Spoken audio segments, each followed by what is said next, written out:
Ser podcast.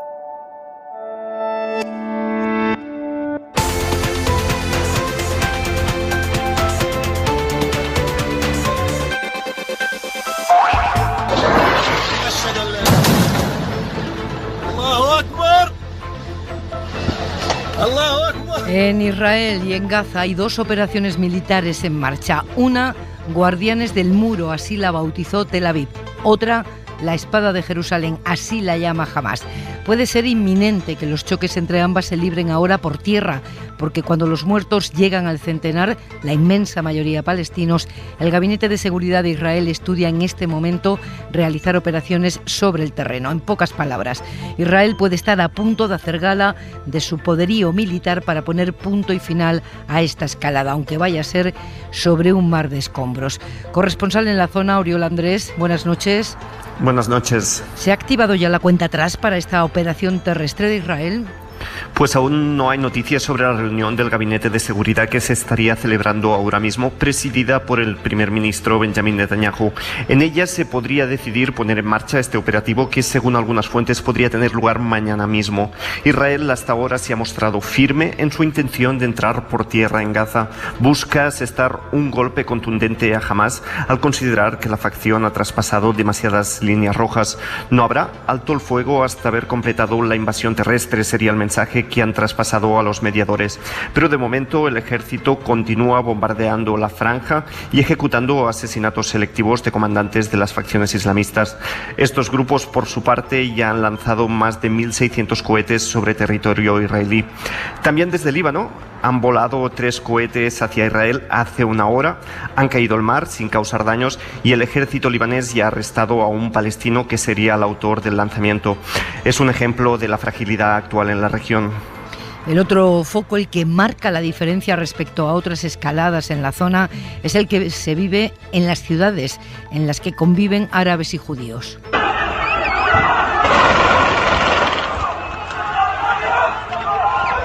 No se habían visto en décadas los linchamientos y las cacerías entre los más radicales de ambas comunidades de esta magnitud, Oriol. Así es, mientras está focalizado en la ofensiva sobre Gaza, el gobierno israelí se arriesga a perder el control sobre las llamadas ciudades mixtas. Esta misma noche, de nuevo, corrían a través de redes sociales convocatorias de grupos de extrema derecha sionistas para salir a la cacería de ciudadanos árabes, igual que sucedió ayer.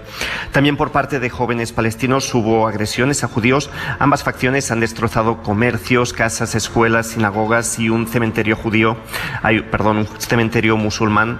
Se trata de una tensión que ha venido exacerbada por la espiral de violencia entre Hamás e Israel, pero que evidencia el sentimiento de marginación de los israelíes de origen palestino en un estado que tiende a deshumanizarles. Y una buena noticia para Netanyahu: a raíz de estos disturbios, el líder del partido Yamina, Naftali Bennett, ha roto las negociaciones para formar un gobierno opositor. Alega que en estas circunstancias se necesita un ejecutivo que aplique mano dura y que no dependa de las formaciones árabes. Cualquier novedad nos cuentas, Oriol. Muchas gracias, buenas noches. Buenas noches. Miguel Sebastián, profesor de Análisis Económico de la Universidad Complutense de Madrid. La posibilidad de una ofensiva terrestre y esa violencia en las ciudades mixtas introduce variantes muy serias en esta nueva escalada de Oriente Próximo. Buenas noches, Miguel. Buenas noches, Pepa. La verdad es que es preocupante, ¿no? El problema que tenemos aquí, aparte es de la escalada, digamos, a corto plazo, desatada yo creo que por la ocupación en Jerusalén Este de esas viviendas, ¿no? De que los judíos o los israelitas reclamaban para sí porque venían de antes del 48. Se ha desatado ahora un conflicto, pero lo que está latente es cuál es el futuro, cuál es el largo plazo de Palestina, ¿no? Y es dónde han quedado los famosos 2 estados que iban a coexistir, ¿no? Yo creo que ese es el problema de largo plazo que hay que abordar, porque si no esto no va a tener nunca una solución. Elisa de la Nuez, secretaria general de Derecho, buenas noches. Hola, buenas noches. Escucha, Elisa, la impotencia hoy del responsable de la diplomacia europea, de Josep Borrell. Que no tenemos la capacidad de mediación para resolver este momento gravísimo de tensión entre Palestina e Israel, y que eso solamente lo puede hacer Estados Unidos, suponiendo que quiera. Vamos a ser realistas. Solo Estados Unidos suponiendo que quiera, dice Borrell. Biden, que ha cambiado tantas cosas de la era Trump, ahora, Elisa, se limita a pedir contención. Sí, no, la verdad es que es, como habéis dicho, es muy preocupante, ¿no? Y además es que es un conflicto al que nunca se le ve la salida. Y si Estados Unidos, que estoy de acuerdo desgraciadamente con Josep Borrell, no se quiere implicar o no quiere mediar, esto tiene muy mala pinta, ¿no? Xavier Vidal-Folk, periodista del País, buenas noches. Hola, buenas noches. Xavi, ¿puede ser una escalada más que se resuelva en unos días o podemos estar al comienzo de algo muy serio? Yo me temo que es una situación muy mala y que puede empeorar todavía muy rápidamente, ¿no? Casi no importa de dónde ha salido la cerilla que ha reencendido el polvorín, ¿no? Pero el escenario ya había empeorado desde hace tiempo. Había empeorado con un encono y un acoso constante y permanente de los sucesivos gobiernos de Netanyahu y sus amigos a los palestinos, y con reacciones, digamos, completamente extemporáneas y radicales como ha habido y violentas como ha habido estos últimos días, ¿no? El problema se agrava porque hay un déficit de institucionalidad extraordinario, ¿no? Es decir, tanto por el lado israelí, que llevamos 2 años con 4 gobiernos, ¿no? 4 elecciones en 2 años, y también por la pérdida de gravedad de la autoridad palestina, por distintas razones, ¿no? Entonces, claro, para que un conflicto pueda encauzarse se necesita una cierta institucionalidad. Y ahí es donde debería jugar un poco las fuerzas internacionales y los grandes agentes internacionales, las potencias internacionales, particularmente Estados Unidos, pero también la Unión Europea, que tiene ahí un cierto prestigio en algunas zonas y en algunas áreas, de volver a... Es decir, es que si no puede acabarse con una situación casi de aniquilación del rival, ¿no? En este caso, del rival palestino, ¿no? Sí. Entonces, o se intenta parar, buscar una tregua antes de que eso sucede y volver a que las instituciones jueguen algún papel, o digamos iremos de deterioro en deterioro y de horror en horror, ¿no? Hasta la aniquilación final, sí, mirando a Palestina y a Israel un día más. Comenzamos. Pepa Bueno. En la cadena SER, hora 25. Aquí en España el día deja un reguero de pequeñas noticias esperanzadoras sobre la pandemia. El día en 2 minutos, hay más. Estados Unidos ha anunciado esta noche que la población vacunada podrá ir sin mascarilla tanto en exteriores como en interiores, salvo en hospitales, autobuses o aviones. Ahora lo ampliamos. En España va a recibir durante el mes de junio 13 millones de vacunas solo de la compañía Pfizer. Es decir, vamos a pasar semanalmente de 1,7 millones de vacunas de esta compañía a 2,7 millones de vacunas. Por lo menos 8 comunidades han anunciado ya que en junio prevén vacunar a las personas de 40 a 49 años. Son Andalucía, Asturias, Baleares, Castilla y León, Extremadura, la Comunidad Valenciana, Madrid y Cataluña. En el caso de Cataluña y Madrid, además, han concretado que en julio esperan estar vacunando a los de 30. El gobierno plantea que los alumnos de secundaria, bachiller y FP vuelvan a las aulas el curso que viene, que se acabe el sistema de ir un día al día siguiente, quedarse en casa para que vaya a la otra mitad de la clase. En la política, esta tarde Yolanda Díaz se ha estrenado internamente como líder de Unidas Podemos en una reunión con los diputados morados, reunión a la que no ha asistido ya Pablo Iglesias, no estaba físicamente, digamos, pero... Sé que todo el mundo habla de Pablo Iglesias está aquí hoy con nosotras, por tanto, no tengamos ningún temor. Pablo Iglesias va a caminar con nosotras. Y ha repetido Yolanda Díaz insistentemente que la legislatura empieza ahora. La legislatura comienza ahora, porque hemos estado volcadas, las personas que estamos aquí, durante más de un año, en una gestión. Efectivamente, la legislatura empieza ahora. Reiniciamos la legislatura, lo hacemos con alegría. La legislatura empieza ahora, porque hay una conversación. Que la legislatura empieza ahora, pero que lo mejor está por hacer. Estas son las varias veces que Yolanda Díaz ha repetido esta tarde: la legislatura empieza ahora. Y una voz más, la de Santiago Segura, esta noche en el pregón de las fiestas de San Isidro en Madrid. Reflexiones sobre la vacunación y sobre si el alcalde de Almeida se parece o no a Austin Powers. Había decidido cantar a capela, porque lo de la orquesta encarecía, un fragmento de la zarzuela La Gran Vía, al tiempo que me vacunaba ante vuestros atónitos ojos, aquí en el balcón. ¿Qué pasa? que este hombre, que se parece a Austin Powers, pero que es José Luis Martínez Almeida, un hombre con criterio, responsable, me dijo, qué gran idea, espera que consulte con los de salud. Y los de salud dijeron, es que en Madrid estamos todavía por los de 60 años. Y dije, hombre, yo el aspecto lo doy, pero efectivamente con el carnet en la mano no. Y como no era mi intención para nada, la mía era dar ejemplo y no ser un vacunajeta, pues no ha podido ser. Y en la contra de Hora 25...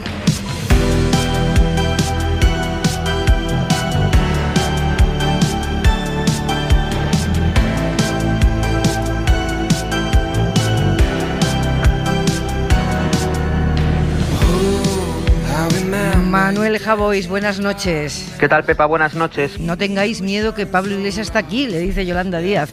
A los de Podemos, no está mal. Esto me encanta. No tengáis miedo. Bueno, si yo les hablo del caso Ribadeo, es probable que no lo conozcan, pero si les digo Pequeño Nicolás, a él seguro que ya lo ubican. El caso Ribadeo es el que le tiene sentado en el banquillo por hacerse pasar por emisario del rey y de Soraya Sáenz de Santamaría. La Fiscalía le pide 7 años de cárcel por usurpación de funciones públicas, falsedad documental y cohecho. Pocas bromas, ¿eh? ¿Y el que ha dicho? Pues que lo hizo Javois para tirarse el pisto. Por supuesto. Tenía 20 años. Lo pienso bien y creo que hay que sentar en el banquillo a los que le compraron el pisto. No tanto a él, que también. Sobre todo porque la mercancía que vendía era el mismo y en su figura reunía todos los síntomas de lo que está mal en España. Digo España por no ponerme intenso y decir el sistema. La apariencia, la presunción, el país de tener el contacto de alguien y exhibirlo para medrar, esa verborrea infame, las ganas de agradar y sobre todo las ganas de influir y paradójicamente las ganas de que te influyan. El pequeño Nicolás en ese sentido siempre ha representado una moral rudimentaria exigida en ciertos círculos y esto se nos da de tal manera que se lo creyó tanto y fue inflado de tal manera que terminó haciéndose pasar directamente por paje real. ¿Por quiénes y por qué? Bueno, hay engaños sofisticados y hay engaños humillantes. Los humillantes se producen porque una sociedad es tan vulnerable que está preparada ya intelectualmente para que un niño le tome el pelo enseñando un reloj y una tarjeta. O sea, un producto del Madrid fetén que te juzga por el precio de la ropa y te considera por tus contactos, porque en ese Madrid concreto no hay amigos, hay contactos. Así que a los que engañó les estuvo bien, todo lo que crea un monstruo termina devorado por él. Eso sí, ellos no pagan simplemente por falta de costumbre.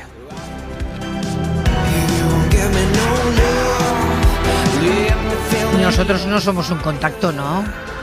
No, no lo somos. Creo que ya tenemos un recorrido suficiente como para considerarnos amigos. Un beso, hasta mañana. Un beso, chao.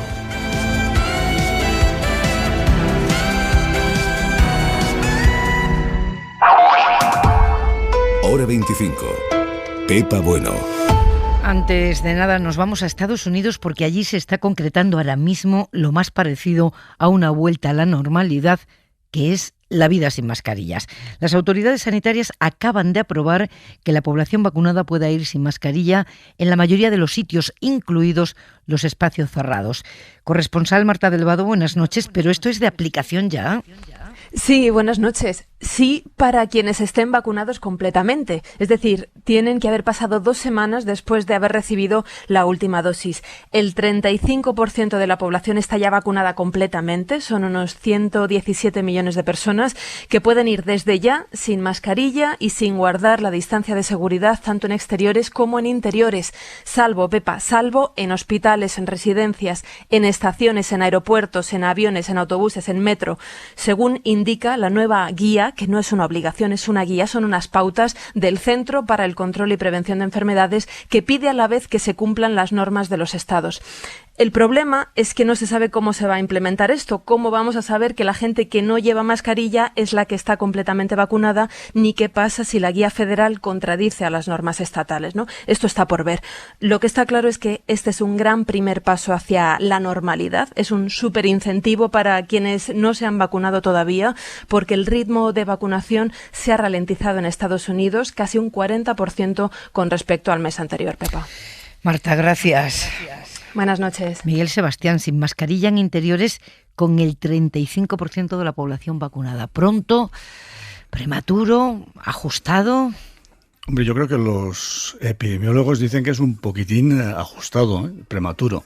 Lo que pasa es que sí que es verdad que Estados Unidos ha llegado prácticamente ya al techo de la vacunación, digamos, voluntaria, ¿no? Y ahora están que no saben qué hacer, qué incentivos dar, además de, digamos, de regalar entradas para acontecimientos deportivos, etcétera, para estimular a que la gente se vaya a vacunar, ¿no? Entonces, esta es una forma de incentivar. Bueno, si tú te has vacunado, te podrás quitar la mascarilla, ¿no? Es digamos, ofrecer, digamos, una zanahoria para la gente que no se ha vacunado. Entonces, yo creo que ellos están dispuestos a asumir ese riesgo porque la gente, a partir de ahora, es que no quiere vacunarse, los que no se han vacunado, ¿no? Entonces hay que estimularles. Yo creo que ese no va a ser el caso de España, porque en España yo creo que hay un deseo de vacunarse enorme, ¿no? Entonces no creo que haga falta en España llegar a estos incentivos tan arriesgados como decir, mira, que si te vacunas te puedes quitar la mascarilla.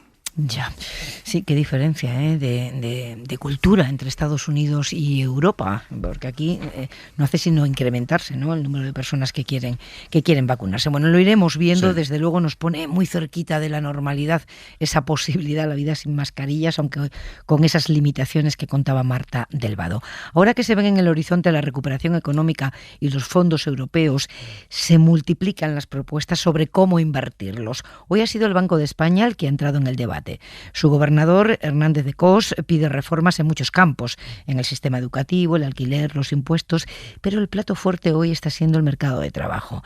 Mientras el gobierno perfila la reforma laboral, el gobernador recupera la vieja idea de implantar aquí la mochila austriaca, una especie de seguro o hucha individual de cada empleado, alimentada por las empresas, que el trabajador se lleva consigo si cambia de compañía, se va al paro o se jubila. ¿Y qué más tiene la mochila?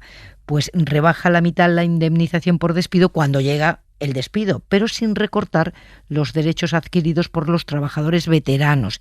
¿Y esto cómo se hace? Pues dice el Banco de España que para que no haya sobrecostes para las empresas mientras convivan trabajadores del antiguo sistema y del nuevo, pues que se destine a esta operación 8.000 millones de los fondos europeos. A fin de favorecer la implementación de algunas reformas estructurales, sería deseable utilizar parte de los recursos del programa para mitigar los costes que algunas reformas, beneficiosas en el medio y largo plazo, pueden acarrear para algunos colectivos en el corto plazo. Los sindicatos ven en esto una forma más de abaratar el despido. Pepe Álvarez, UGT, Carlos Martín, Comisiones. Se trata de rebajar el coste del despido al 50% y ahora aparece el Banco de España con una propuesta vieja, caduca. Me parece que una vez más hay que pedir al Banco de España que se dedique a lo suyo. Esto es una medida que no beneficia a los trabajadores, que desde luego no beneficia a los trabajadores temporales. Es una medida pensada desde los bancos y desde sus think tank, porque los bancos esperan gestionar los fondos que se generen con la mochila austríaca y ganar comisiones con ellos. Yo llevo toda mi vida profesional asistiendo al debate de la mochila austríaca. La novedad es que ahora se propone financiar el coste de la reforma, el coste inicial con dinero europeo, para el periodo de transición al menos. Y la pregunta ¿es esta la solución para nuestro mercado laboral, Xavi? No lo sé, pero para mí bienvenidas las nuevas ideas, incluso aunque sean tan viejas y de esto de a lo suyo. Perdón, aquí hay una precisión a hacer. El Banco de España está en lo suyo cuando hace recomendaciones de política económica. Y dentro de la política económica está dentro de la política laboral. Es decir, está haciendo sus funciones. Digamos, y convendría, digamos, incorporar no esta idea. A lo mejor esta idea está formulada de una forma un poco esquemática, un poco... Tiene vericuetos interesantes como esto de su financiación europea, etcétera, ¿no? Pero a lo mejor ese es un poco frontal para lo que es aceptable en este momento por el mínimo común denominador. Pero es que con el mínimo común denominador, que llevamos 30 años del mínimo común denominador del consenso obligatorio entre sindicatos y patronales, ya lo hemos visto hoy. Es que hay muy pocas posibilidades de avances, porque digamos, luego se enzarzan en unos problemas, digamos, que bueno, que pueden ser muy interesantes desde el punto, y muy legítimos, desde el punto de vista del poder negociador de los propios sindicatos o de las propias patronales. Si negociamos, si vale más el convenio que firmamos a nivel de empresa o al nivel que el sectorial. Vale, eso tiene unas consecuencias para los trabajadores, pero fundamentalmente es un tema que interesa a las corporaciones sindicales y patronales. En cambio, digamos, dedicamos menos espacio de discusión a otras cosas mucho más interesantes. Por ejemplo, cómo acabar con la temporalidad o cómo reducir los contratos. Bueno, ahí yo no he oído muchas ideas, aparte de las del gobierno, sobre la necesidad de reducir la temporalidad. Las hay, pero no se discuten con tanta pasión, ¿no?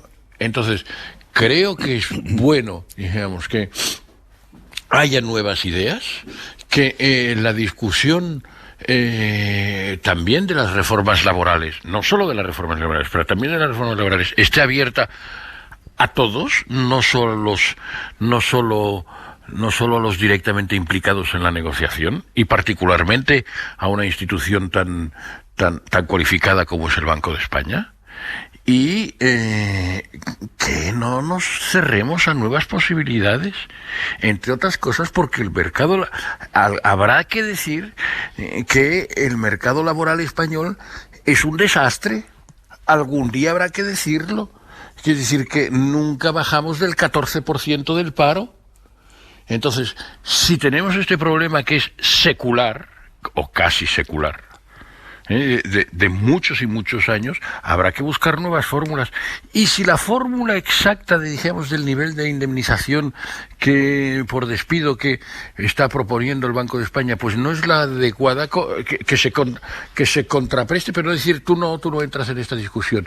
Hombre, me parece un poco,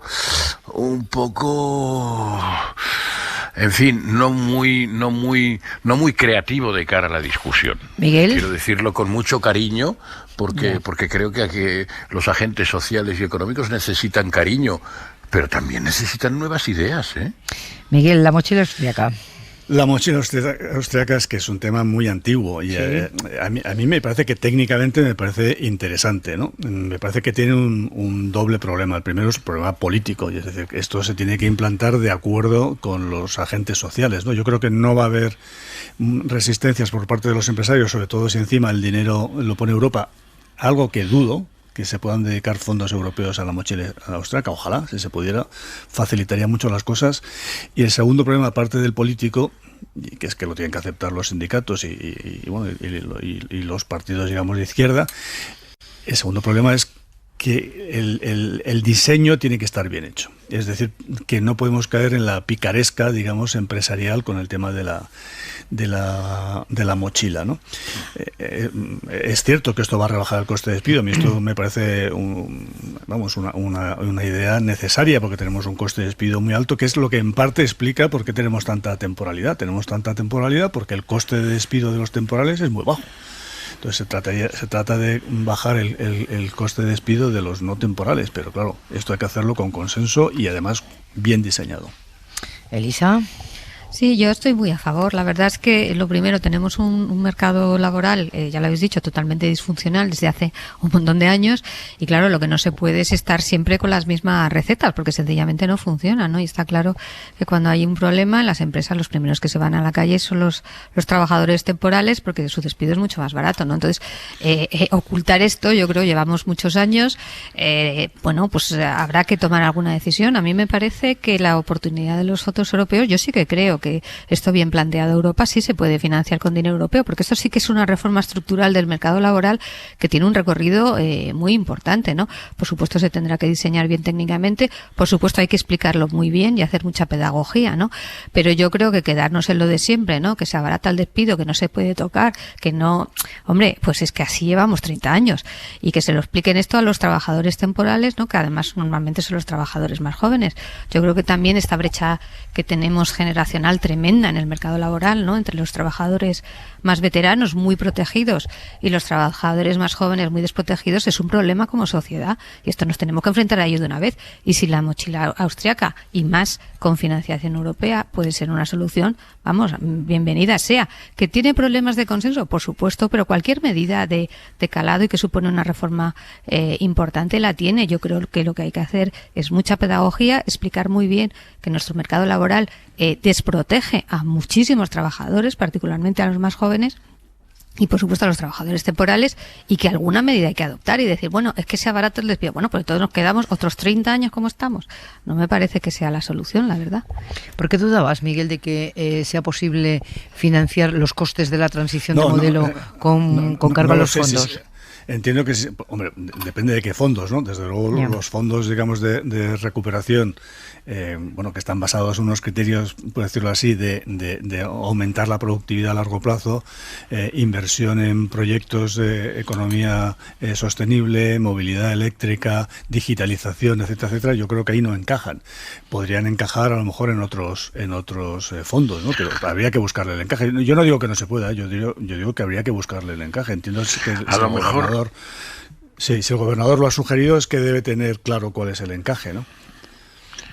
No, hay dos tipos de fondos, digamos, que no responden exactamente a eso, pero uno es el fondo SURE, ¿no? Sí. Que, digamos, que ya con eurobonos está financiando los ERTES y otros programas de reducción de reducción horaria y temporal del trabajo durante un periodo determinado, ¿no?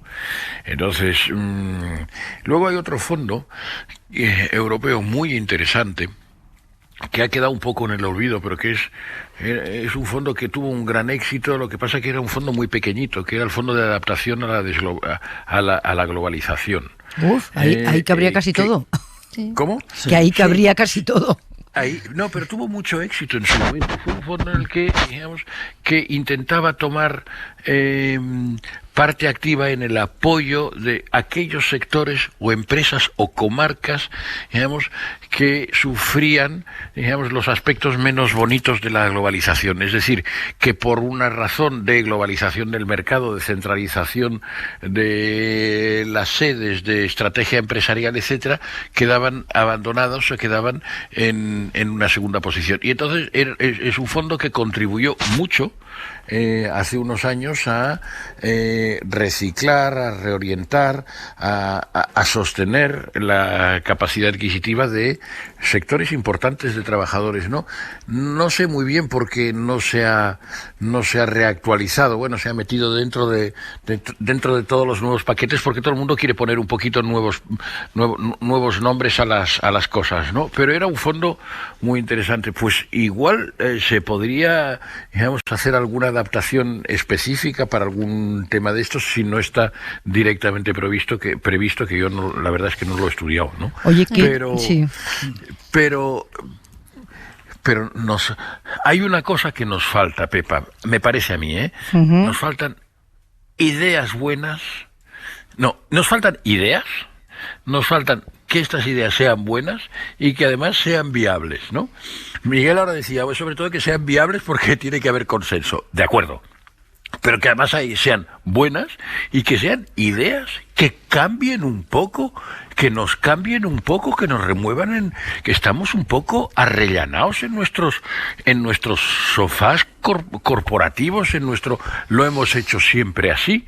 Muy bien, entonces, el Banco de España no es el enemigo de los sindicatos. El Banco de España, en el informe de hoy, ha hecho una cosa muy importante, que es, en fin, yo creo que en este sentido ha sido el más progresista de todos los bancos centrales europeos, digamos, reivindicando, digamos, que un plan del tipo como el Next Generation, como este plan de 750.000 millones, se convierta en permanente, una unión fiscal, digamos, contra los ciclos y, digamos, anticíclica de estabilización macroeconómica que permita y que sea financiada con eurobonos. Bueno, pues lo ha dicho muy claramente, muchísimo más claramente que lo ha hecho, que ya lo sugirió el pasado octubre, la propia presidenta del Banco Central Europeo.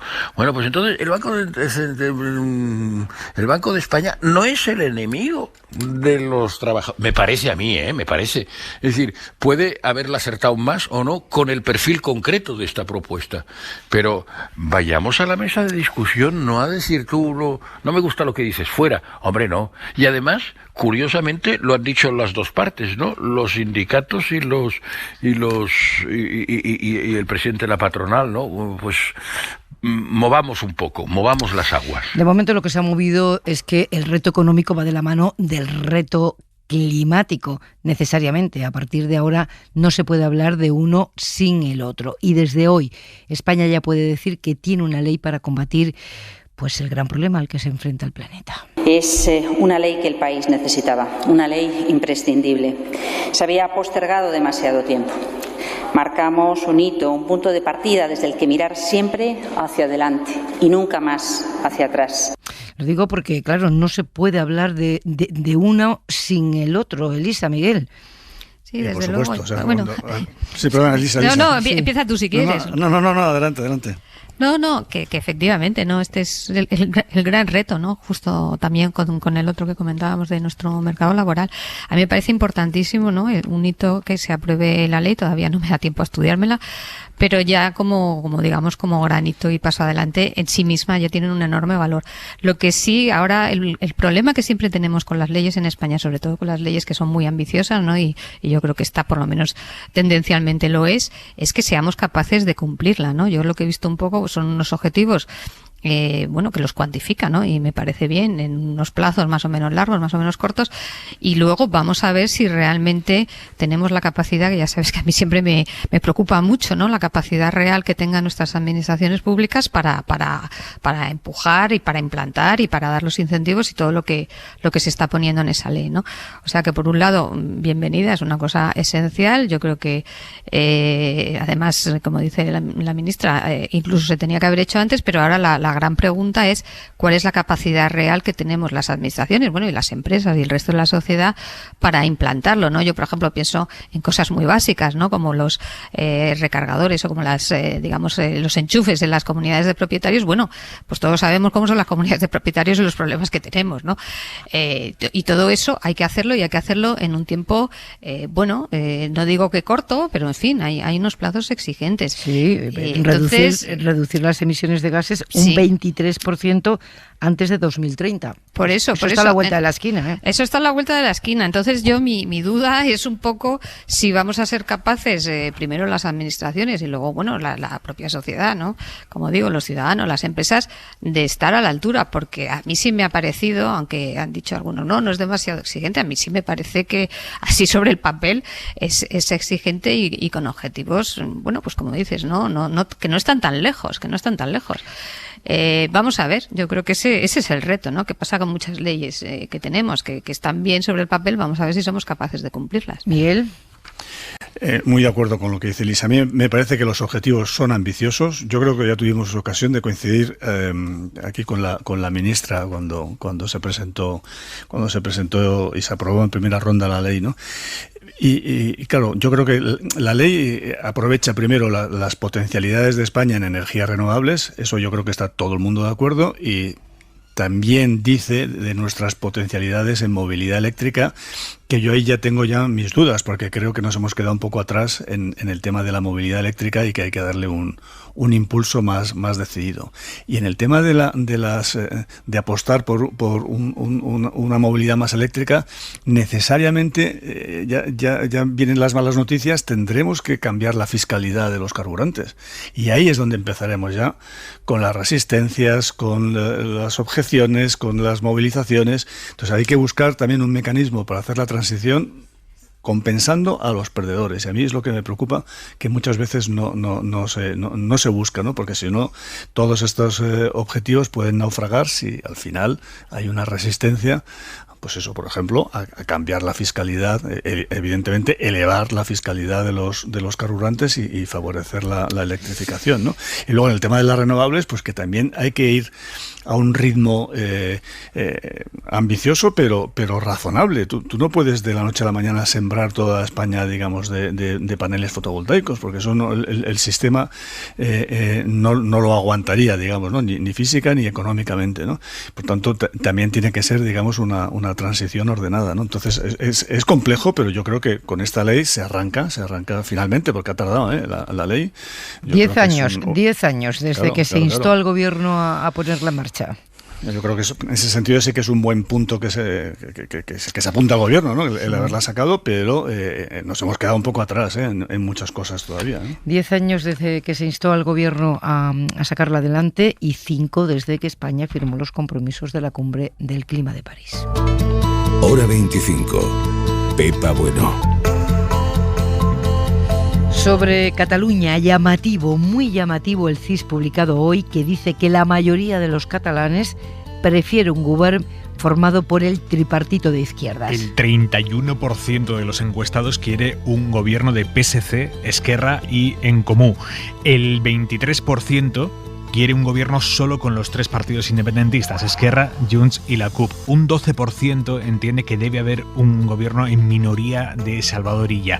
En cambio, un gobierno en solitario de Esquerra, como plantean ahora los republicanos tras haber saltado por los aires las negociaciones con Junts, un gobierno en solitario de Esquerra solo tiene el aval de un 5,7% de los encuestados. En cualquier caso, para entender esto es importante tener en cuenta que las encuestas se hicieron antes de que fracasaran o por lo menos descarrilaran momentáneamente, como parece que están las negociaciones entre Esquerra y Junts. Pues hoy lo que ha crecido precisamente es la distancia entre Esquerra Republicana y los partidos de izquierdas. Los comunes han roto negociaciones, le dicen a Esquerra que si elige ir de la mano de Puigdemont, que no cuente con ellos. Y 24 horas después de que Sánchez sugiriera en el Congreso que se forme un tripartito en Cataluña, Esquerra vota en el Congreso en contra del decreto del Gobierno que amplía las ayudas a los sectores económicos afectados por la pandemia. ¿Cómo ves el sudoku, Xavi? Veo que hay una gran lucha dentro de la propia Esquerra entre los miedos atávicos a liberarse del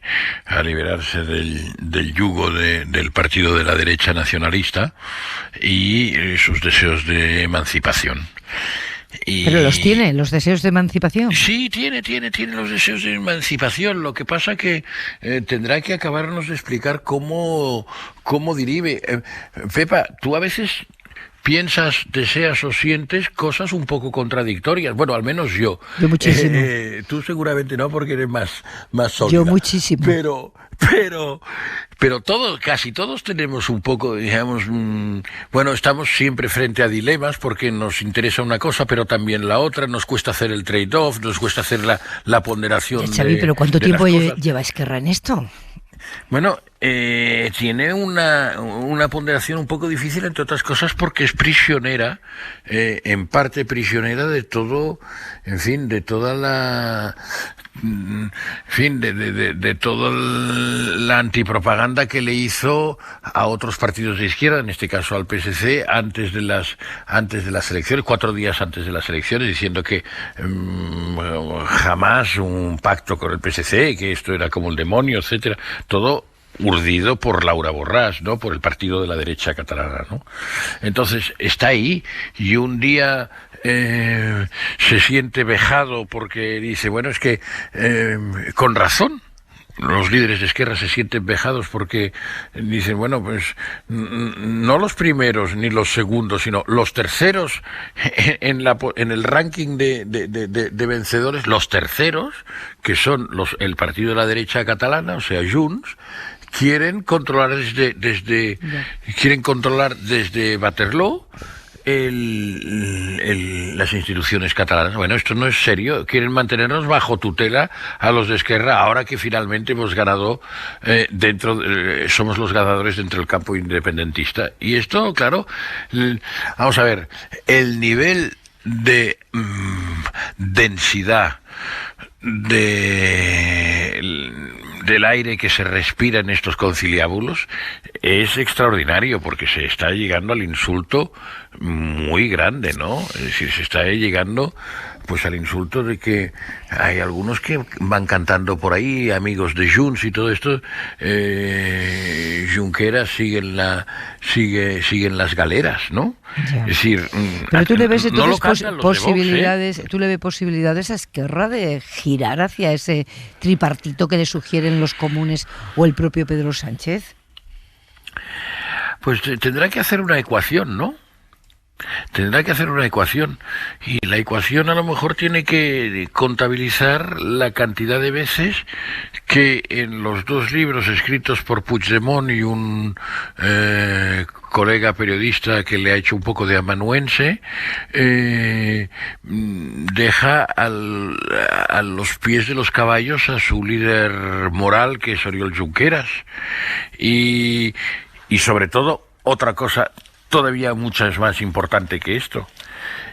Esquerra y Junts se comprometieron por escrito, cuando se eligió presidenta del Parlamento a Laura Borràs, en estos últimos 3 meses de negociación, en fin, de la Corte de los Milagros que estamos asistiendo, se comprometieron los dos, también y específicamente Junts, a que elegirían presidente de la Generalitat al señor Pere Aragonès, que es el líder, dijéramos, fáctico de Esquerra.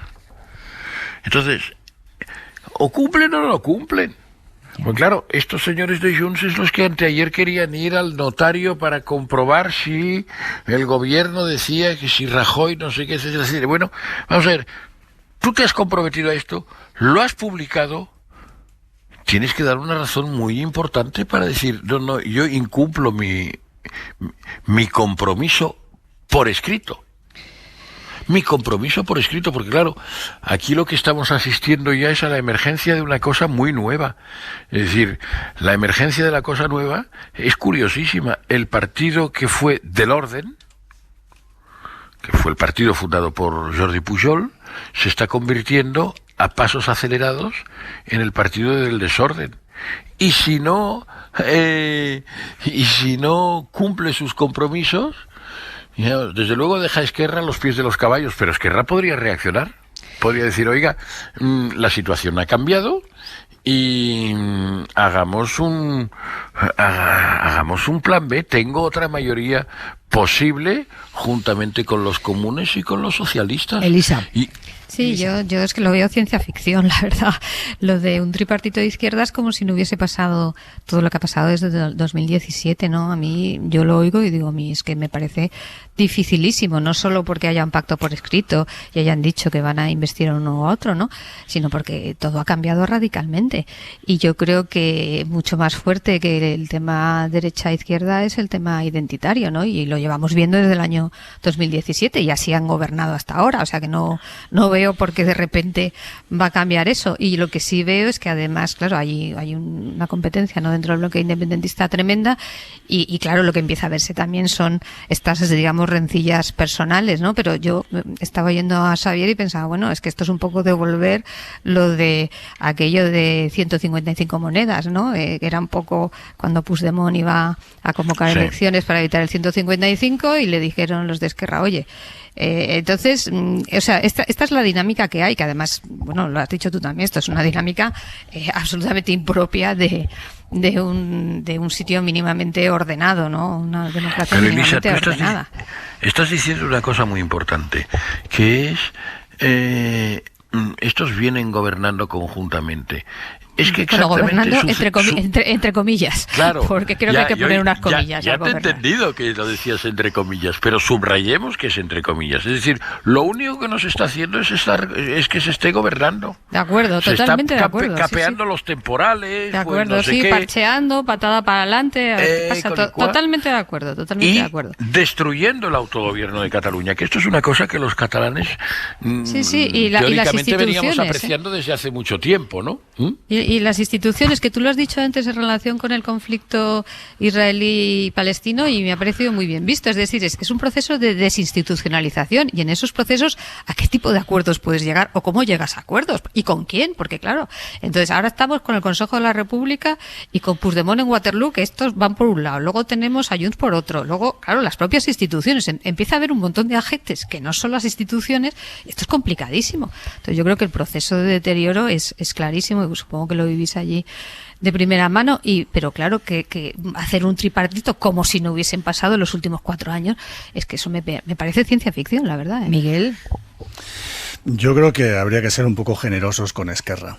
Yo creo que Esquerra ha comprobado que los de Junts no son socios fiables, porque siempre que ellos han quedado segundos, los de Esquerra, han apoyado al candidato de Junts. Siempre, Miguel, no ha habido ni un solo. Siempre, eso es indiscutible, ¿no? No ha habido ni un solo caso en el que no hayan apoyado. Y ahora por primera vez han quedado ellos primero y los de Junts segundos, y sus socios se niegan a apoyarles, ¿no?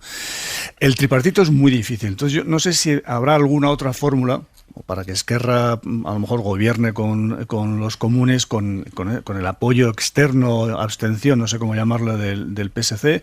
No sé si una fórmula de ese tipo puede ser viable y no irse, digamos, a la exigencia del tripartito, que yo lo veo muy complicado a corto plazo para Esquerra. Pero ¿no se le podría echar una mano a Esquerra ahora que ha visto que aquellos no son fiables y que no se puede ir a ningún sitio con ellos? Pues, a ver, si Salvador ser generoso, ¿no? Miguel, ¿no crees que si Salvador ya hubiera quedado segundo o tercero, eso ya sería posible? Pero habiendo quedado primero... Ya lo sé, por eso hablo de generosidad. Es un poco una generosidad verdaderamente excesiva, de aurora boreal, ¿no?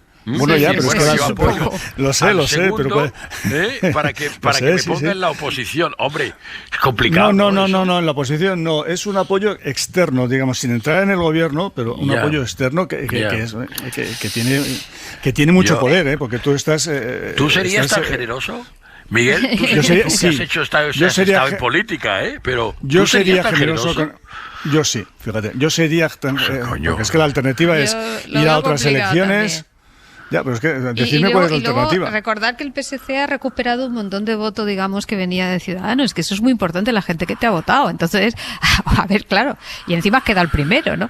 Es que es una situación muy complicada. Si conseguimos romper definitivamente la nefasta alianza Esquerra-Junts para siempre... bueno, yo creo que sería ese dinamismo. Entonces quieres decir que el tema está en la letra pequeña. Bueno, es que en lo de la letra pequeña a lo mejor siempre es lo que acaba dirimiendo las cosas, porque claro, si se trata de romper, digamos, la dinámica de que empieza a discutir y al cabo de 3/4 de horas es el referéndum de secesión o nada, empieza a discutir y es el enfrentamiento con el Estado o nada.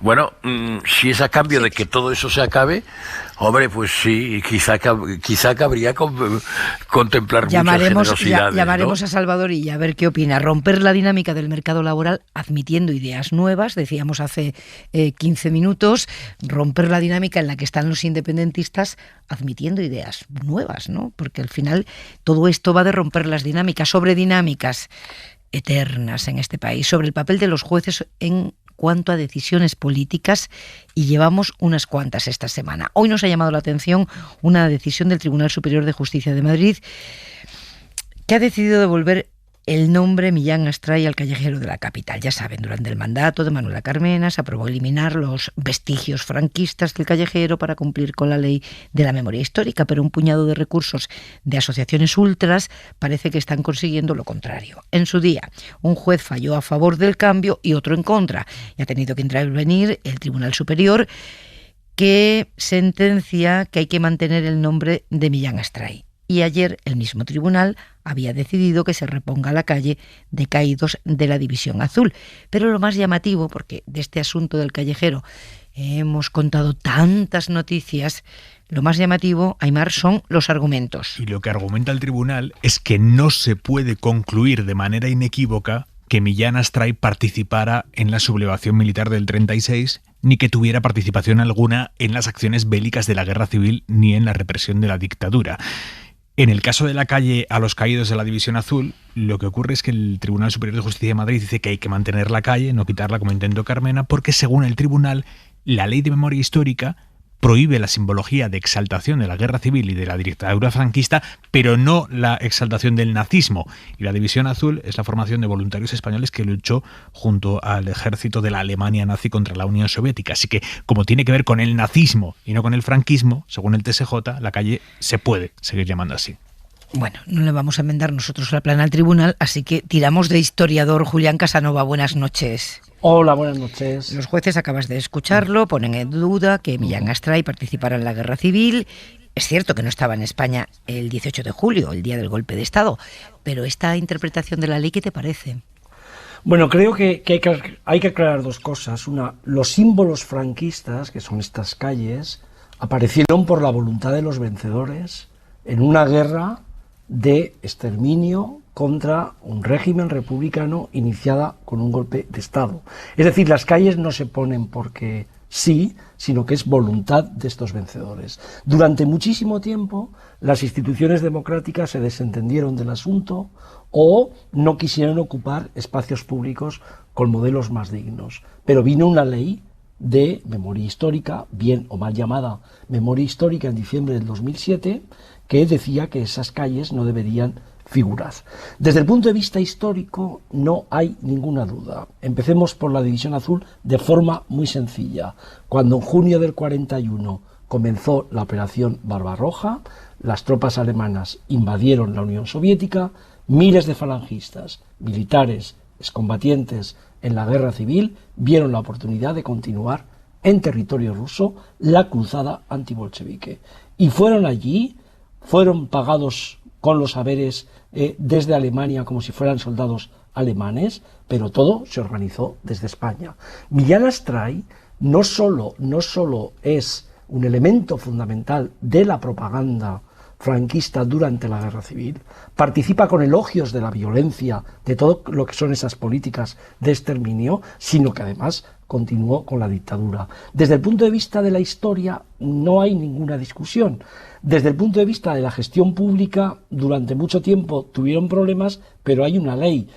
Es muy sorprendente que desde la justicia se apele a un argumento contrario a lo que los historiadores han demostrado, porque podría haber dudas en otros casos, pero con la División Azul y con Millán Astray no hay ninguna duda. ¿Pero qué nos pasa, Julián, en este país? Porque provoca fatiga histórica esta discusión, fatiga histórica. ¿Qué nos pasa para estar aquí enredados en esto? Totalmente, porque está clarísimo que las calles reflejan la historia. Queda en el callejero con la Revolución Liberal, queda en el callejero con católicos de toda la vida, queda en el callejero también con revisiones democráticas, pero lo que está clarísimo es que falla algo en dos cosas que creo que están muy claras, ¿no?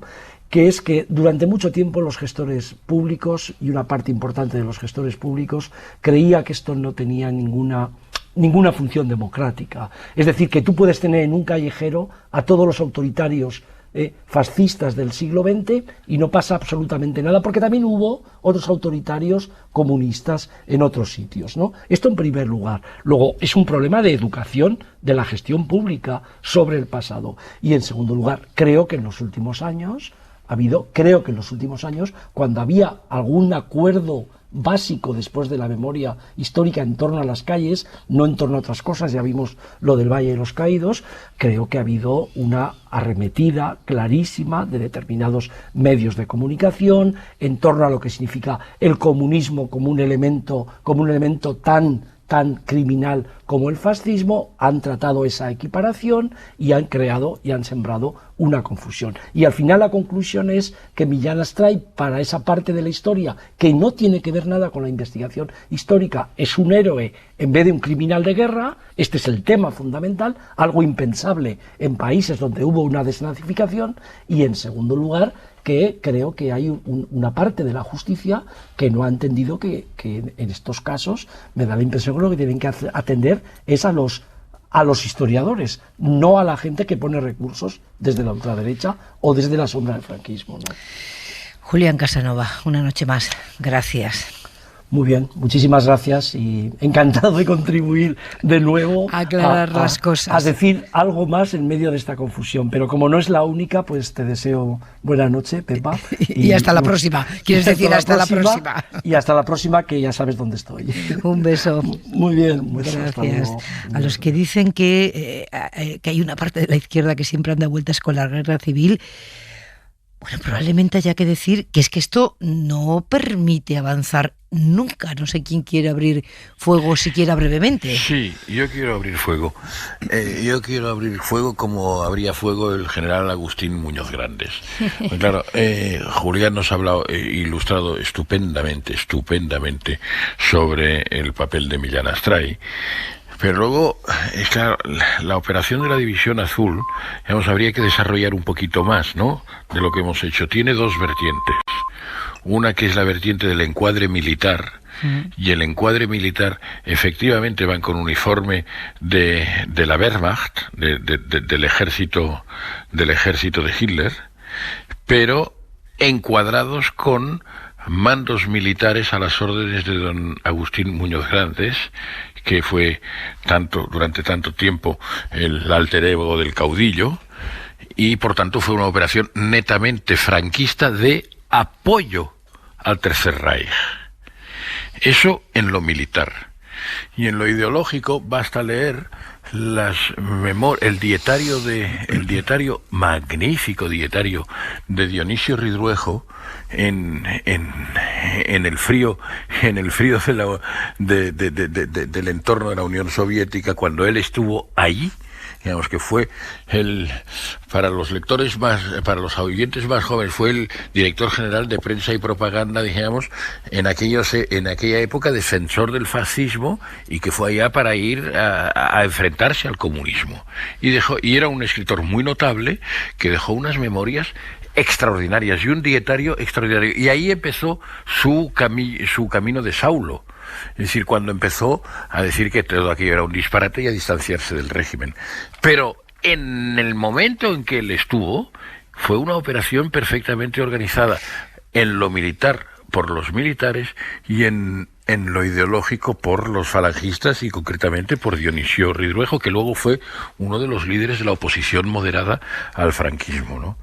Por tanto, si los redactores de esa resolución de ese tribunal ignoran todas estas cosas, pues pueden acudir a estas fuentes bibliográficas, pueden acudir a los libros de historia, pueden acudir a los libros de Julián Casanova y de algunos otros que lo han documentado perfectamente, y siempre pueden optar a una cruz de hierro, ¿eh? ¿Qué hace la justicia con una interpretación de la historia tan rara? Elisa. Bueno, yo creo que lo primero que hay que decir es que a la justicia llegan estas cosas porque hay gente que las lleva, ¿eh? No, claro, por eso digo que a veces se dice, claro, los jueces les han puesto unos recursos, quien sea, y los tienen que resolver. Y yo creo que aquí lo que quizá es interesante es que, claro, si esto es un recurso que se tiene que basar en un conocimiento histórico, lo cual ya a veces pasa, ¿no?, que los tribunales tienen que fundarse en un conocimiento técnico de alguna materia, porque realmente el objeto del debate jurídico es ese. Pues claro, lo ideal es que se asesoren o que recurran a las fuentes correspondientes. Pero quizá a mí lo que me interesa más de esta historia es que aquí había una comisión, si no recuerdo mal, en la época de Carmena, que llegó a estos acuerdos. Además era una comisión bastante plural y se consiguió un consenso muy amplio, ¿no? Pues para que veas. Claro, y entonces lo que da un poco de pena, que esto que es difícil, porque efectivamente aquí hay sensibilidades de todo tipo, que se hubiese conseguido con ese consenso, y que que después, porque hay estos recursos, pues se enmiende la plana cuando evidentemente el callejero es importante, ¿no? Porque refleja un poco cómo nos vemos como sociedad o qué valores tenemos como sociedad, ¿no? Pero bueno, que yo quiero un poco decir eso, que a los jueces les caen a veces estas cosas, primero porque la gente las lleva allí, no es que ellos tengan ese interés en debatir, y segundo que claro, cuando son cuestiones muy técnicas o necesitan, digamos, un asesoramiento experto, pues lo ideal es que lo tengan efectivamente. Bueno, con los libros de historia de tercero de BUP vale, ¿eh? Bueno, sí, seguramente, pero piensa, pero seguramente, Pepa, que no es por defender a los jueces, pero vamos, que también hay que entender que también me imagino que les habrán aportado todo tipo de libros, digamos, del otro lado. No sé cómo han resuelto, desde luego me parece claro, me parece que en este caso es claro, o sea, es claro que digamos, que según la ley de la memoria histórica había que quitar el nombre de las calles, pero también un poco defender que primero que les llegan estos marrones y segundo, que ellos no tienen un conocimiento técnico sobre estas cuestiones como sobre otras muchas. Leer es pero gratis, es que los jueces deberían, claro, es que los jueces deberían. No, pero hombre, quizá lo que apoyarse. tienen es que buscar ese asesoramiento o un perito para entendernos, porque claro, tú no le puedes pedir a un juez que sepa, vamos, yo tampoco sé tantísima historia, ni muchísimo menos, ya me gustaría. Bueno. Un Es poquito de difícil cultura terminar, general eso te iba a decir. anda mal, Cuando decides sobre la vida y la hacienda de las personas, un poquito de cultura general no está mal. Y aquí, por ejemplo, la obra de Dionisio Ridruejo ha sido muy trabajada, muy bien compilada por el profesor Jordi Gracia, ha sido bien editada, es decir, es una cosa que no sé si cuesta Xavi, 25 euros, Xavi, 25 euros. Xavi, pero bueno, elegir el libro que vas a leer, bueno, pues eso está en la voluntad de cada uno, pero terminar una carrera superior. Y, en fin, que no estamos hablando de nombres remotos de la historia del franquismo, Millán Astray y la División Azul. Es que Ya, si claro. en España se puede terminar una carrera, un grado Sí, pero superior se ve- desconociendo eso, es que estamos fatal. Bueno, que estamos fatal. no, están fatal ellos, los que demuestran que son un poquito ígnaros en cuanto a las bases mínimas de la historia de Por España, eso te digo ¿no? que si se puede terminar un grado superior sin conocer estos dos nombres, para que por lo menos se te encienda la bombilla y acudas a un historiador que te lo ponga en su sitio si es que dudas porque se te ha olvidado con tanta oposición la historia que estudiaste, pues oye, en fin, es que estamos peor de lo que creemos. No he escuchado a Miguel. Sí, no, yo voy a contar una historia personal que a Xavi le va a encantar porque valida perfectamente lo que ha dicho Xavi. Mi padre a mí me sacaba 46 años, y por tanto teníamos diferencia de edad. Un hermano suyo, su hermano mayor, que por tanto me sacaba a mí más de 50, pero es un tío carnal mío, no estoy hablando de tatarabuelo, de bisabuelo, no, tío carnal, hermano de mi padre. Era militar, quería ser militar y se pasó la guerra en un campo de concentración, digamos, de los republicanos, ¿no? Y al acabar la guerra dijo, yo quiero ser militar, porque es mi carrera, ¿no? Y le dijeron, ya, pero usted no tiene méritos de guerra. Pero ¿cómo no voy a tener méritos de guerra? Si es que he estado toda la guerra en un campo de concentración, ¿le parece poco mérito? No, eso no son méritos de guerra. Si usted quiere méritos de guerra, tiene que ir a la División Azul. O sea, esto fue organizado. Claro, es una historia interesante, ¿no? Lo recuerdo porque nos contaba mi tío, nos contaba pues miles de anécdotas del invierno en Rusia, que nosotros creíamos que exageraba incluso, ¿no? Pero fue casi obligado a ir si quería hacer carrera militar. O sea, esto no era solamente un grupo muy ideologizado, bueno, por supuesto eran muy de derechas todos, ¿no? Que quería ir ahí a combatir, digamos, al comunismo y defender a Hitler, no, era organizado desde el ejército español, desde el ejército nacional, para que pudieran tener medios de guerra. Y si no, se quedaban sin méritos de guerra, ¿no? O sea, me parece una historia personal, pero que valida lo que dice Xavi, que esto estaba muy, muy, muy organizado, ¿no? Esto no eran cuatro locos que iban así por su cuenta. Qué fatiga histórica, de verdad, qué fatiga histórica provoca el que, claro, no podemos avanzar porque estamos retrocediendo todo el rato. Ahora lo que vamos a hacer es ocuparnos de algo que está pasando en este momento en una parte de España, donde andan con una enorme preocupación por el polvorín en el que se ha convertido la línea de la Concepción.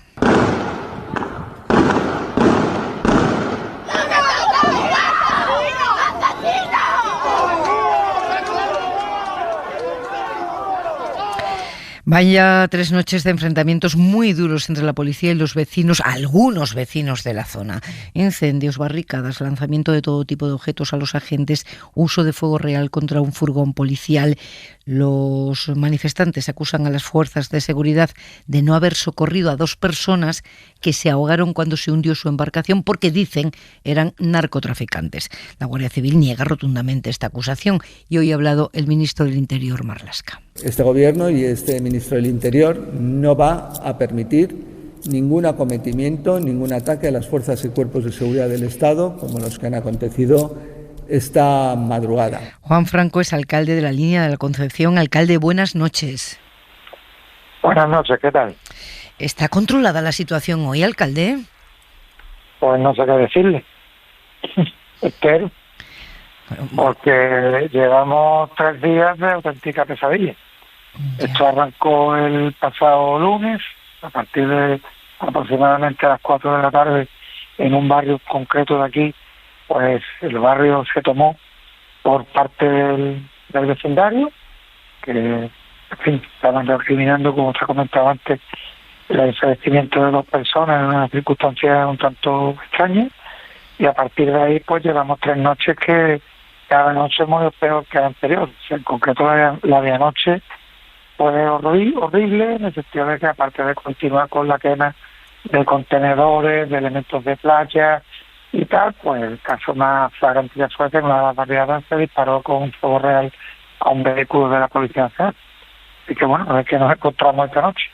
Claro, porque por el día la situación está tranquila y es de madrugada, ¿no?, cuando se descontrola, alcalde. Claro, tenga en cuenta que por el día es más fácil identificar a las personas, por la noche pues la oscuridad es preponderante, pero vamos, nos estamos encontrando con que están reventando incluso centros de transformación, dejando sin alumbrado partes de la ciudad, en fin, una situación bastante complicada y que, bueno, se ha optado por intentar no entrar en provocaciones, esperar que esto pase, para efectuar las posibles detenciones en un futuro próximo, pero de momento da la sensación de que están cantando por su respeto a estos individuos. ¿Ha hablado con usted el delegado del Gobierno, el ministro del Interior? Con el ministro no he llegado a hablar, así que en estos días he estado en contacto directo tanto con el delegado como con el subdelegado y los responsables policiales, y hoy a las 5 de la tarde hemos mantenido una junta local de seguridad extraordinaria y urgente, donde bueno, se nos ha comentado que en principio se iban a contar con más medios policiales por Cuerpo Nacional de Policía, que es quien tiene la competencia en materia del mantenimiento de la seguridad ciudadana, y esperemos que esta noche pues tengamos otras circunstancias distintas a las que hemos vivido en las 3 noches anteriores. Me decía, alcalde, que incluso ha habido sabotaje de estaciones eléctricas que han provocado cortes en el suministro, ¿eso me lo decía? Pues nos ha pasado eso, también le metieron fuego a la nave que tenemos con todo el material de playa, han intentado quemar 2 chiringuitos, han quemado torres de vigilancia, han quemado, en fin, un auténtico desastre. Ahora mismo la evaluación de daños va ya por 244.000 euros. Así que a ver con qué nos encontramos mañana. ¿Y se sabe quién son? Hombre, por nombre y apellido no los conozco, pero evidentemente se puede usted imaginar qué tipo de población es la que se dedica a eso.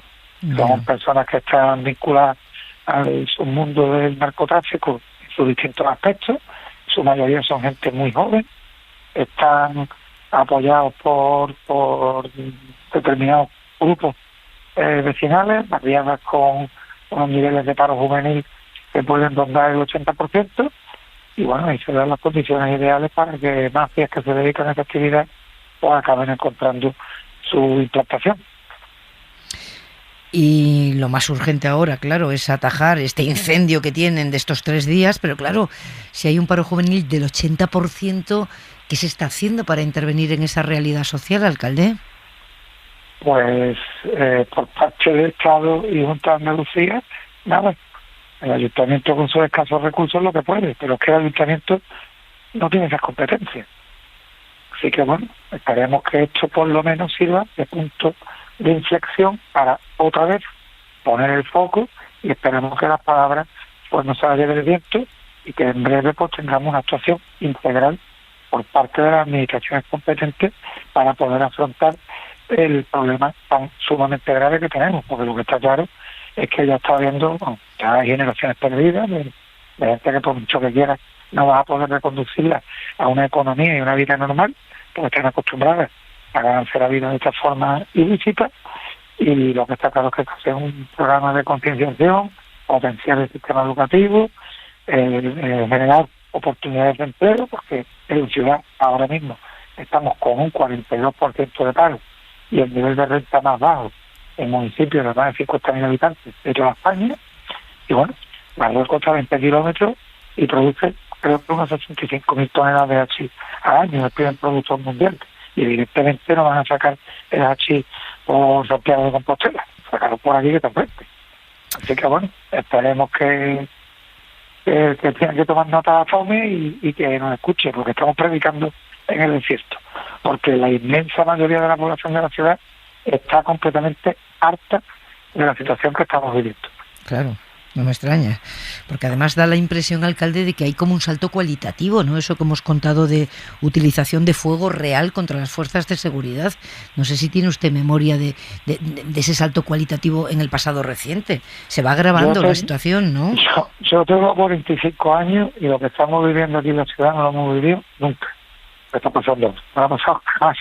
Lo que sí es cierto es que hubo un incremento de actividad delictiva asociada al narcotráfico, que acabó generando que el gobierno de España se implicara y estableció un plan especial de seguridad para el campo de Gibraltar, que a nivel policial está dando unos frutos bastante importantes y hay que felicitar a los responsables, empezando por el señor ministro Marlaska y de ahí hasta el último agente que está trabajando, pero el aspecto social no se está tocando.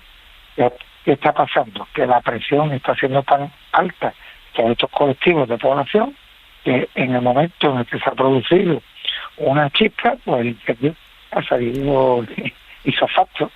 Entonces, además hoy en día, con el uso de redes sociales, Facebook, WhatsApp, etcétera, pues bueno, ayer, por ejemplo, tuvimos una concentración donde podía haber perfectamente 1.000 personas, que estuvo en el puerto de La Tunara, allí fueron caminando hasta el cuartel de la Guardia Civil, treparon a los agentes, acabaron en los bajos del ayuntamiento y acabaron pasando por tu barrio. Ya. Convocados además sin autorización de ningún tipo. Convocados por las propias redes sociales, ¿no, alcalde? Sí, convocados, claro, el boca-oreja contemporáneo, que son las redes sociales. Efectivamente. Pues, alcalde, le iba a decir que pase una buena noche, pero me imagino que va a estar bien vigilante, ¿no? Para ver qué noticias le llegan de su ciudad. Ahí estaremos, a ver qué nos encontramos y bueno, normalmente la situación me la suelo llevar a las 7 de la mañana cuando me dan el informe de qué ha pasado en la noche. Y las 3 mañanas estas pues han sido bastante desagradables. Juan Franco, alcalde de la Línea de la Concepción, un abrazo. Gracias. Nada, muchísimas gracias, un saludo. Y le hemos pedido hoy a un analista habitual de este programa, Ángel Munarriz. Buenas noches. Buenas noches, ¿qué tal? ¿Cómo estáis? Periodista de Infolibre, que estuvo anoche con nosotros, pero hemos dicho, hay que llamar a Ángel, porque este no es el primer episodio que contamos, Ángel, pero te digo lo que le decía al alcalde, da la impresión de que cada uno es peor que el anterior, que hay un salto cualitativo, ¿no? Sí, impresiona que él mismo haya dicho que algo así no lo habían vivido nunca. Ese discurso del alcalde, como has visto, politiquea poco, ¿verdad? Es muy descriptivo y muy crudo, ¿no? Este hombre tiene un 68% del voto, ¿eh? O sea, tiene 25 concejales la Línea y él tiene 21. Es el tipo de problema que ya no puedes negar. Ya, con este problema no puedes hacer ese alcalde que dice, no, es un problema aislado y localizado. Es un problema que por momentos desborda a la ciudad. Y él mismo ha reconocido que se ha hecho un esfuerzo en el terreno policial. O sea, la situación no tiene nada que ver entre 2017 y 2019, porque el Ministerio del Interior va tomando conciencia de que allí lo que hay ya no es un problema de seguridad, un problema de narcotráfico, y hay un problema de desafío abierto al Estado. Es decir, que los narcos están enfrentando por la fuerza a la Guardia Civil y a la policía, y en algunos momentos le están doblando el pulso. Y cuando el Estado se ha puesto muy en serio a doblegar a los narcotraficantes hay situaciones de tensión porque ellos no quieren perder, ¿no? Ellos no quieren perder y porque el aparato, digamos, de seguridad y policial desplegado no está viniendo acompañado por una solución de los problemas de fondo que son harina de otro costal y que no se solucionan solamente con efectivos de la Guardia Civil, ¿no? El dato de paro en la línea es impresionante, lo ha dado él. La semana que viene se renueva la estadística urbana del Instituto Nacional de Estadística y volverá a aparecer, pues si no es Linares el primero y la línea el segundo, será la línea el primero y Linares el segundo. Y en los dos sitios hay estallidos, porque con porcentajes así de paro se puede llegar a vivir... 42% de paro, 80% de paro juvenil. Claro, pero eso lo puedes llegar a mantener si no tienes al lado un estado B que te está ofreciendo un incentivo enorme para prescindir del cauce convencional laboral al que todos tendemos a acudir. Es decir, cuando el incentivo de una noche de trabajo por 600 euros está ahí, cuando además se ha desarrollado una subcultura también muy vinculada a las series de televisión. Alguna vez ha contado el propio alcalde que se ha encontrado con jóvenes con el Chapo Guzmán o Pablo Escobar tatuado en el brazo, ¿no?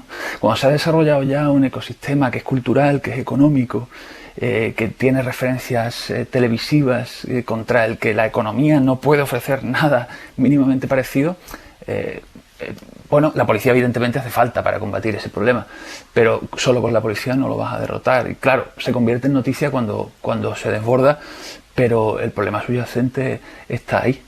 Pero el problema subyacente lo llevamos contando, Ángel. Hoy va este programa de esto, de problemas estructurales que llevamos años contando y que efectivamente cuando se desborda vuelven a ser noticia, pero que lleva mucho tiempo gestándose esta situación. Bueno, además el campo de Gibraltar es que no olvidemos que es frontera, y frontera entre dos espacios económicos enormemente desiguales por 2 puntos, desde España con respecto a Marruecos, pero desde el campo de Gibraltar con respecto al Peñón.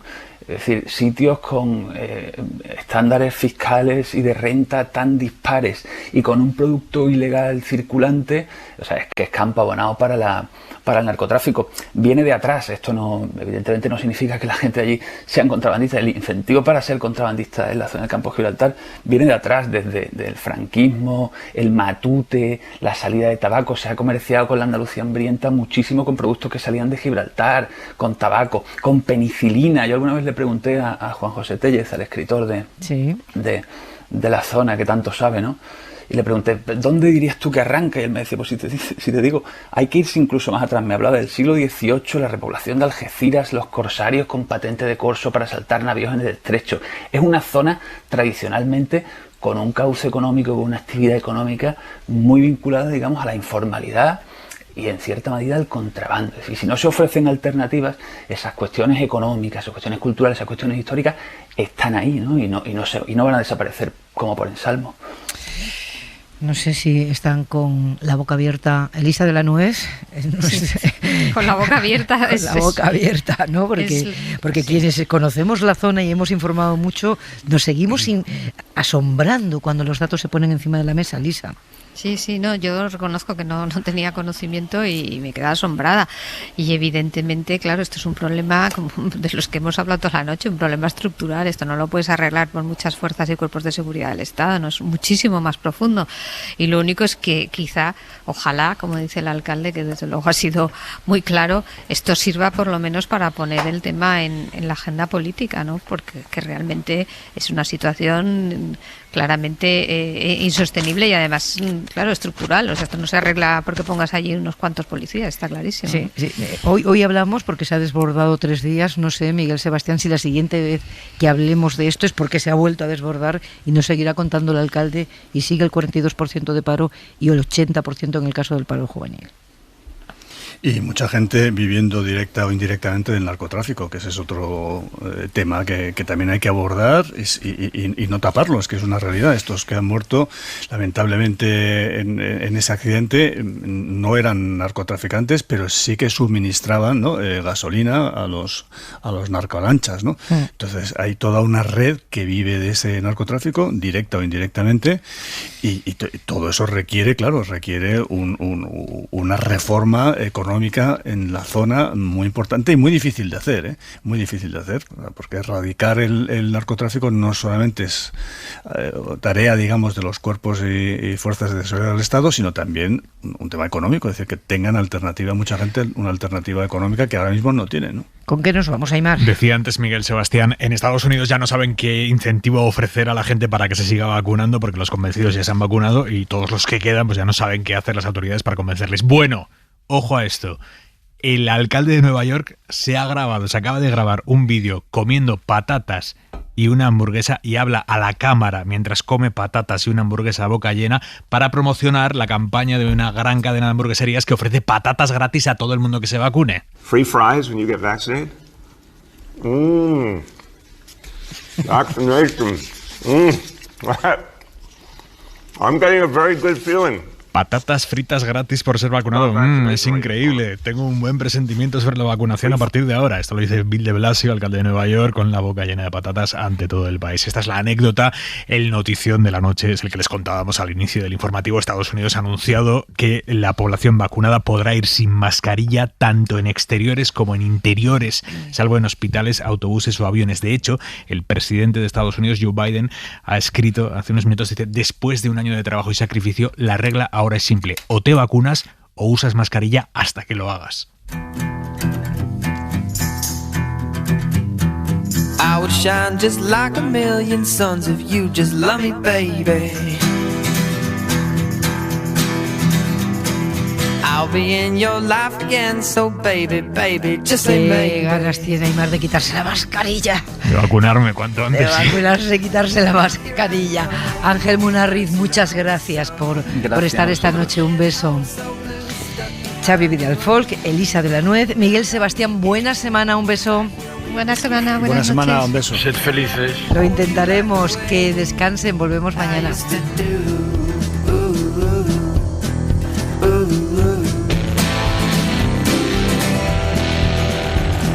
Suscríbete a Hora 25. Todos los episodios y contenidos adicionales en la app de Cadena SER y en nuestros canales de Apple Podcast, Spotify, iVoox, Google Podcast y YouTube. Escúchanos en directo en la SER de lunes a viernes a las 8 de la tarde. Cadena SER. La radio.